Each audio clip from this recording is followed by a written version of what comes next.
I'm so glad I've gathered y'all here today because we got to talk. I mean, let me take my hair down because it's getting real. We've got to talk.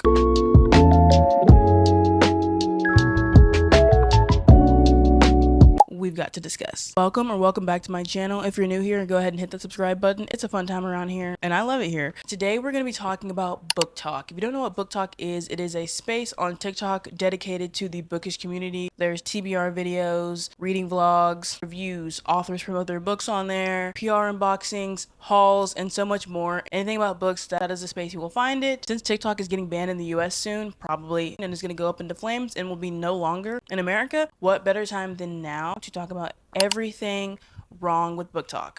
Before I get into what I have to say, I just want to point out I've been on BookTok for about 2 years. I started on Bookstagram, moved to BookTok, then to BookTube, Goodreads, Fable, Storygraph, Blue Sky. I'm in the bookish online space is what I'm trying to say. So I'm not attacking anyone. I'm not calling out anyone. I'm not hating on anyone. I mean, look behind me. Clearly, I am a book talker. These are things that slightly concern me about the community. You can love a community and still criticize it. It does not mean I hate BookTok. I think BookTok has done so much good for the reading community. So this is not what that is. It is just for a healthy conversation, healthy discussion. And I'm not going to say that these things, like I said, I'm not attacking anyone. These things slightly concern me and I just want to talk about it. I'm not attacking you. You are free to do whatever you want. You have free will. Okay? Okay.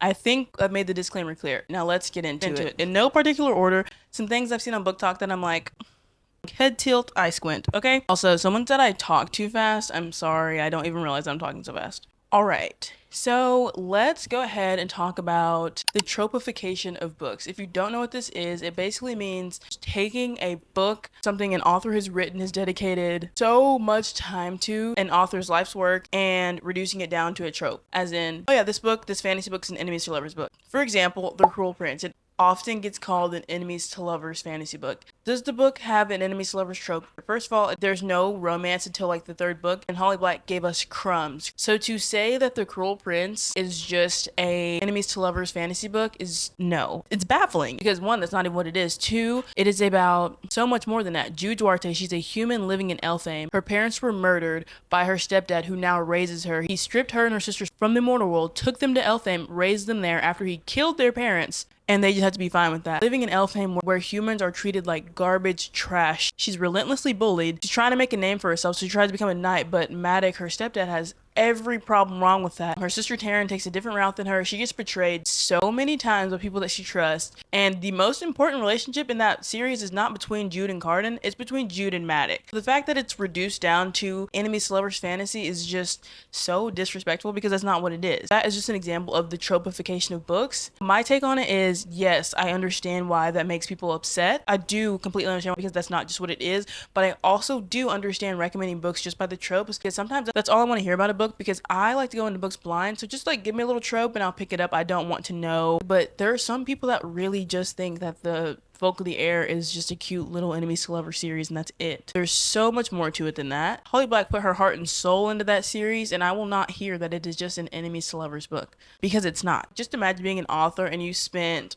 years writing a book, perfecting it, perfecting your series. Like all someone can say about it is the trope. I get it. Like I said, I understand recommending it that way if you don't want to give too much away about a book, but I also understand being frustrated if your book is reduced to just, it's this trope. I didn't know anything about The Cruel Prince before I read it and I thank the Lord for that because I would have been very disappointed if I thought it was enemies to lovers because there's no maybe 30 pages of romance in the whole series. It's not about that. I've been like, what in the world? It's not a romance book. That is a political fantasy book. That's my 2 cents on tropification. It happens a lot. And honestly, that's all I really have to say about that. Now, why BookTok gets a really bad rep. Multiple people, big accounts have said that they just skim through books or skip big paragraphs or they only read the dialogue. How? You cannot call yourself a reader if you don't read the books. You're missing important information. And I know some books are more descriptive than others, but it's there for a reason. The author put it in there, they wanted it there. So to just skip paragraphs or only read dialogue or just skim through, I don't understand why. If you only read the dialogue, I don't know. How does that count? I don't get it. People are like, see, BookTok, this is what's wrong with BookTok, this is what's wrong. They're promoting. No,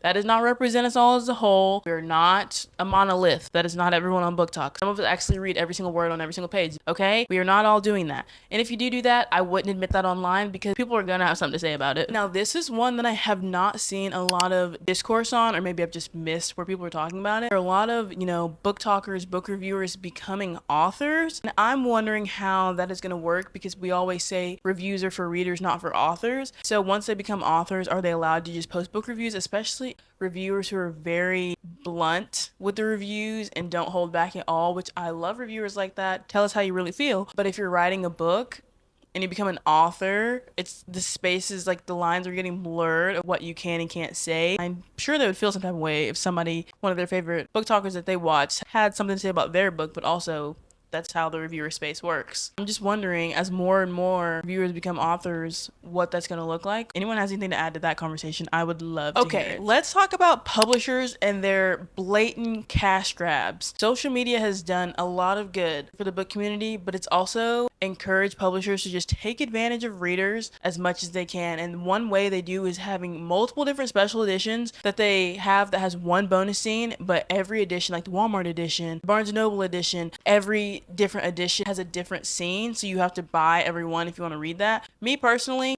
I am a victim of this. I definitely fell for it before. Not anymore. I will go to Barnes & Noble, read that little excerpt, go to Walmart and read the excerpt. If it's not that different from the book I have on my shelf, I'm not getting another one. I will not give out more money than what's needed. These publishers, they're greedy and they have so much money. Of course they want to profit off of everything they can, but it's just, you added one 3-page scene, so not to pay $19.99 for another book. No. Bless the people who post it online, post the excerpts online for all of us to see. Bless. How many different editions of Fourth Wing can there be?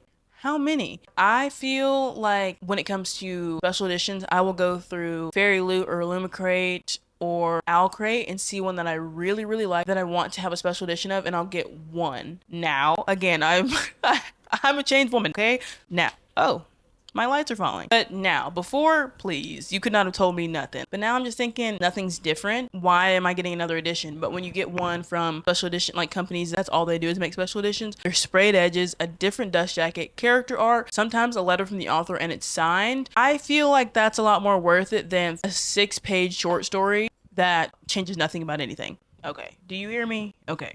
All right, let's talk about reading challenges. So there are 24-hour reading challenges. How many books can I read in a week? So I'm like 50-50 on this. I mean, at the end of the day, does it really matter? No. Reading has become a race. How many books can I read a year? How many books can I read in a month? Just so you can show your reading wrap up and like hold up 20 books at a time. Like, I read 20 books in the month of. Seems like it becomes more like a rat race and not about enjoying the books you're reading, especially when you can't tell anyone what the book was about. Reading is supposed to be for enjoyment. It's not supposed to be a race. Okay, there's no actual rules to anything. Do what you want. Again, this is just my opinion. I feel like I have to say that. This is just what I think. I'm not saying that I'm right or this is fact. This is just what goes on in my brain and how I think of it. Those are the videos that go viral. When you start a video holding up 20 books, you're like, I read all of these books, and then you don't say anything about it. You're like, all you're saying is yes, no, or maybe to recommending it, not giving a review. Give me something.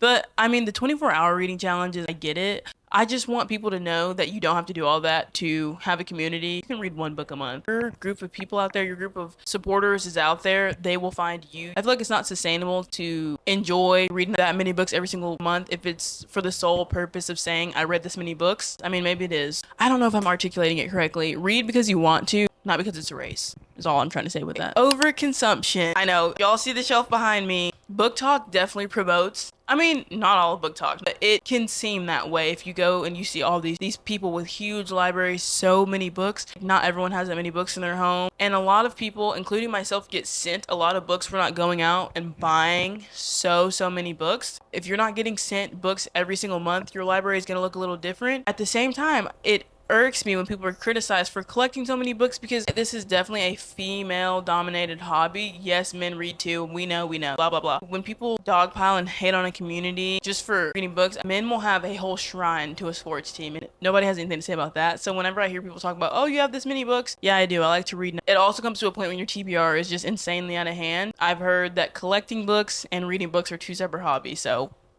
I've seen in comment sections, people may be joking, going into credit card debt to buy books. It's not worth it. The library is so free. I love the library. It's another thing I want to talk about. Videos where people say, someone told me to go to a library. Why would I ever do that? Maybe because it's free. The library card, like it so much you can buy a physical copy, but if you don't like it, there's no money wasted. You just got a book for free. Same with Kindles, ebooks are significantly cheaper. They're getting pricier, but they were significantly cheaper than physical copies. You can also use your library card on your Kindle if you're mainly an ebook person and save so much money that way. Libby and Hoopla you can use your library card on. Scribd is an audiobook subscription that you pay $11.99 a month for and have access to hundreds of thousands of audiobooks and ebooks right there if you don't want to pay for an audiobook every time. There are so many resources out there to make it more affordable to be a reader. So don't think that you have to have an extravagant library to be a reader. My mom had been buying me books since I could read, so I've always had a lot of books. I've been reading and collecting books since kindergarten, so I have a ton. This is years and years of worth collecting books, and then I also am on some PR lists and get sent some. If you have the extra money, I don't see why not, but just don't think that you have to do that to be considered a reader. I follow so many accounts and they only read ebooks, so they only have their Kindle. And I follow accounts where they only listen to audiobooks, so they just have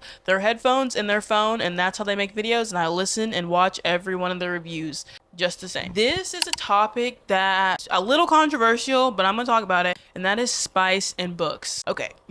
I personally am not a fan of it, especially when a book is more spice than it is anything else. I like to have a plot in a book or closed door romances. That's my preference. If you like reading other stuff, that is fine. I will get on BookTok, post a video about how I read a book that changed my life, changed my perspective on things, and the comments will be like, is there spice or not? I can't fathom that. That's the first question you ask. I said this book changed my life, changed my perspective on life, is now one of my favorite books ever, and I will never forget about it and will always recommend it. And you said, well, is there spice or not? Matter of personal taste, but I don't know. I want love, I want yearning, especially when you can tell when they first meet that he's already just lusting after her. I don't want to read that. It doesn't feel special and genuine. Not saying every book with spice is like that. I'm not dumb enough to think that every book with spice is only like that. I'm not saying that. What I've read personally, it seems like emotional intimacy, it takes a back seat. I want to read a love story that is built on vulnerability, a connection, a spark. When explicit scenes dominate the story, it seems like the narrative focuses more on physical attraction than the emotional journey. And sometimes it seems like the story is so rushed, the love wasn't even earned or deeply explored.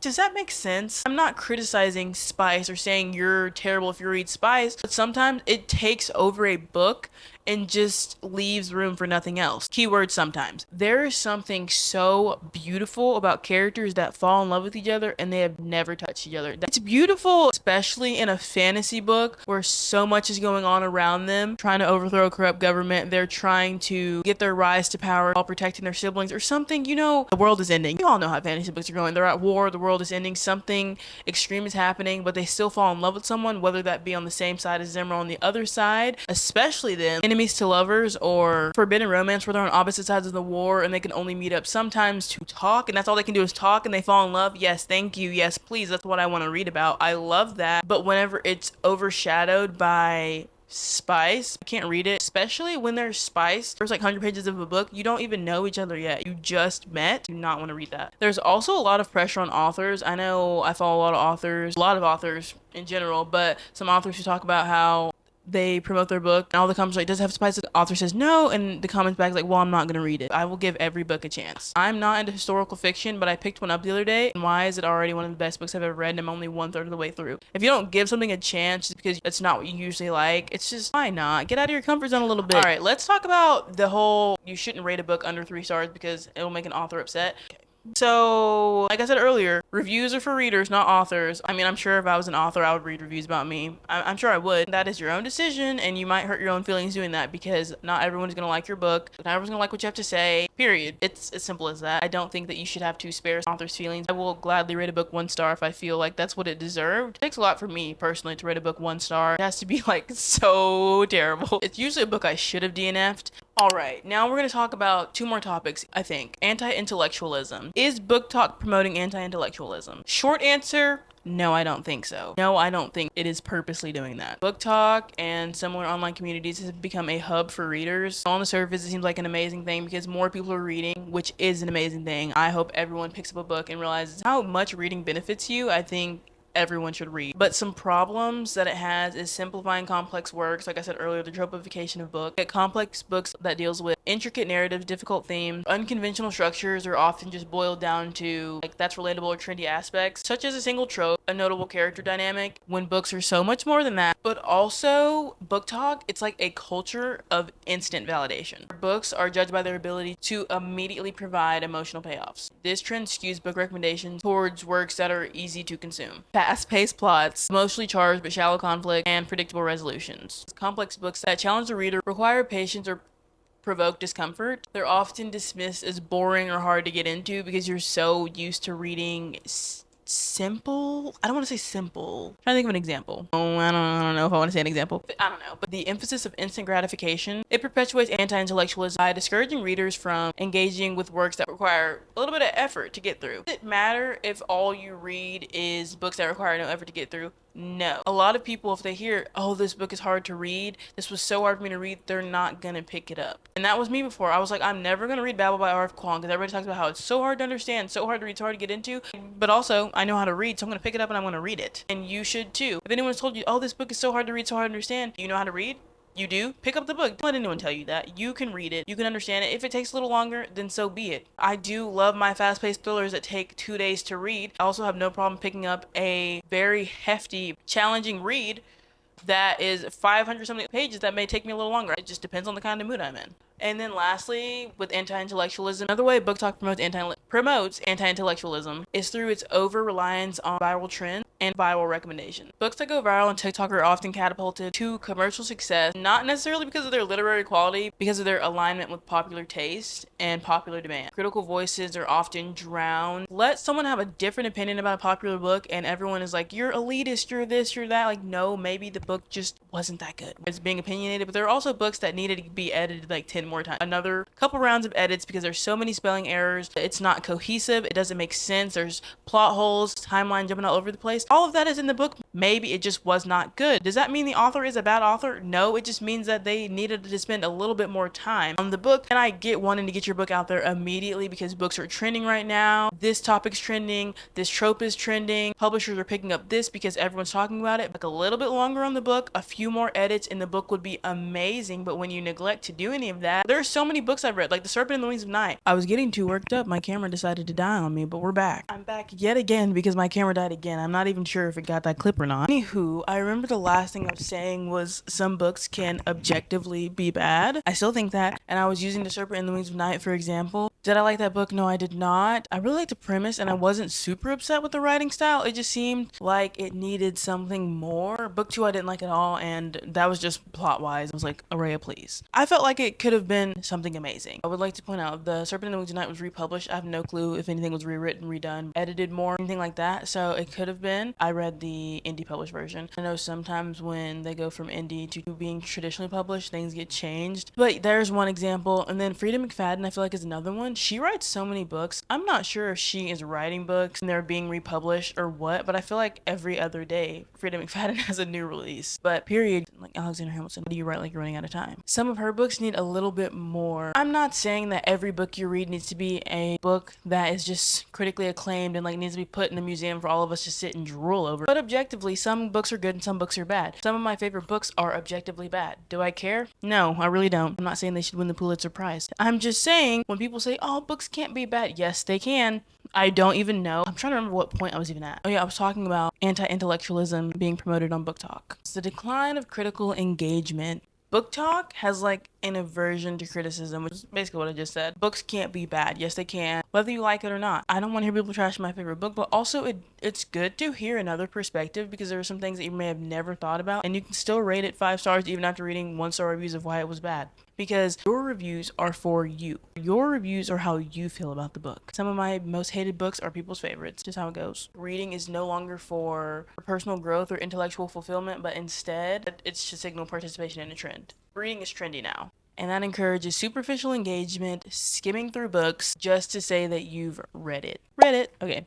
And a lot of time basing your rating on basing it on like public performance, how it's doing to the general public, how it's trending versus how you actually feel about a book. Babe, don't be scared to rate that book 3 stars. It deserved it. Don't be afraid to rate that book 1 star. It probably deserved it. And also, it's your opinion. Don't let the masses stop you from saying what you really got to say. There's my take on book talk and anti-intellectualism. Do with that what you will. I am but a girl in her living room making videos about books. I'm going to dive deeper on any of these topics. Let me know and I will. And then the last topic of this video, are book influencers inherently bad? And my answer for that is no, they're not. People can only bring it to your attention the ideas of overconsumption and reading being in competition, and are you really digesting what you're reading? There's extremes on both sides. There's a happy medium, but at the end of the day, what you do in your house with your books is your business and your prerogative. No one's telling you what to do. Stuff like this is just for awareness or just like a heads up, like, hey, by the way, this might be something you need to think about, and what you do with that is what you do with that. That's how I got to using the library more. No, I don't think book influencers are bad. I think that the amount of people reading is amazing. There are so many genres, so many authors, so many niches of books, so much out there to offer. It is so, it's dumb to generalize a whole community of people because you can't, like, you can't do it. There's just too many people to try and put book talk in a box. Like, these people are promoting this. No, maybe unintentionally as a whole, like from the outside looking in, it may look that way, but people actively book talk promoting overconsumption. It's just not, you can't say it. I will continue posting and watching book content. That's what I enjoy, and if that's what you enjoy, do it as well. There are some people that are using these conversations as a way to just be mean on purpose. One thing I think is hate reading a book. Reading a book you know you're gonna hate just so you can talk crap about it, post a video about it, and gather more people to talk crap about the book. That's the sole purpose of it. You're rage baiting people because you know you're not gonna like the book. We'll use Colleen Hoover as an example. I've never read a Colleen Hoover book, but she is a very popular author for people to make videos about, read her books, talk crap about them, and get people to collectively talk crap about her books together. Obviously, you know, you have free will, do what you want, but what's the point? You go into it, you say that you know you're not gonna like it, and you keep reading it. I personally don't understand it.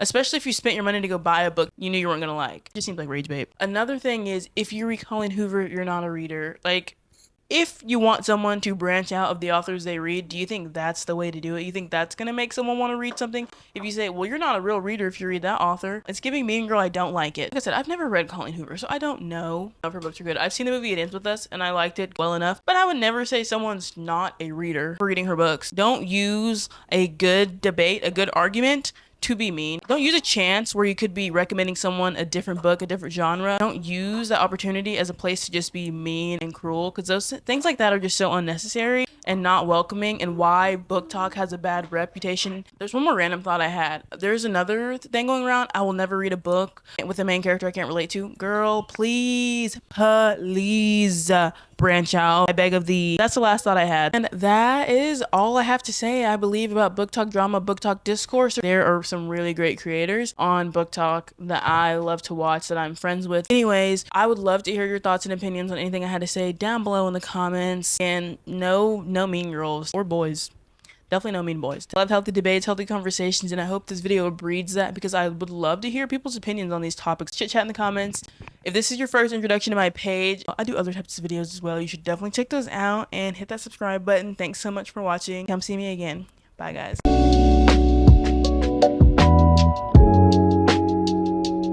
My hot chocolate. Let's see if my hot chocolate tastes good cold. It tastes like chocolate milk. Not good chocolate milk, but chocolate milk. Also, if you say milk, it's milk. Chocolate milk. That I will judge you for.